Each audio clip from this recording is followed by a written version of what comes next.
मध्ये कराची असेल, सियालकोट असेल, इस्लामाबाद असेल, भावलपूर असेल, पेशावर असेल, रावलपिंडी असेल, लाहोर, कराची या पाकिस्तानच्या महत्त्वाच्या शहरांवरती हल्ले करण्यात आलेत। तर चांदीपुरातील डीआरडीओच्या कॅम्पमध्ये उद्या दुपारी 2 वाजता ही बैठक होणार आहे। त्यामध्ये महत्त्वाच्या सुरक्षा संदर्भात जे आहे भारताच्या ती चर्चा होऊ शकते।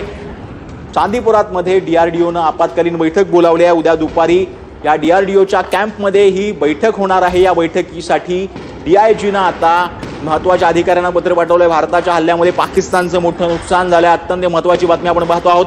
हल्ल्यामध्ये पीओकेतील काही टेरर कॅम्प देखील उद्ध्वस्त करण्यात भारताला यश आल्याचं पाहायला मिळतं। भारताच्या हल्ल्यामध्ये पाकिस्तानचं मोठं नुकसान झालंय।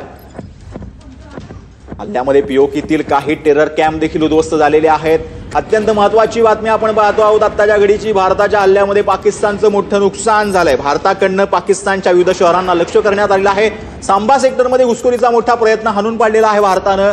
सांबा सेक्टरमध्ये भारतीय सुरक्षा दलानं घुसखोरीचा मोठा प्रयत्न हाणून पाडलाय। पाकिस्तानकडनं सतत लाईन ऑफ कंट्रोलवरती जे आहे तो गोळीबार करण्यात येतोय, शेलिंग करण्यात येते, परंतु भारताकडून त्याला चोख प्रत्युत्तर देण्यात येतंय। आत्ताच्या घडीची सगळ्यात महत्त्वाची ब्रेकिंग बातमी जी आहे ती आपण पाहतो आहोत।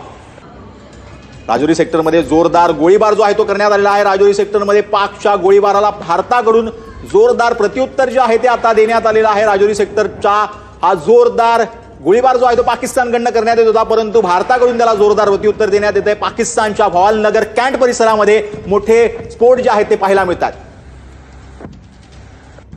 तर भारतानं कुठे कुठे जे आहेत त्या हल्ले भारतावरती करण्याचा प्रयत्न केलेला होता यामधला आपण पाहतो आहोत। जम्मू, जैसलमेर,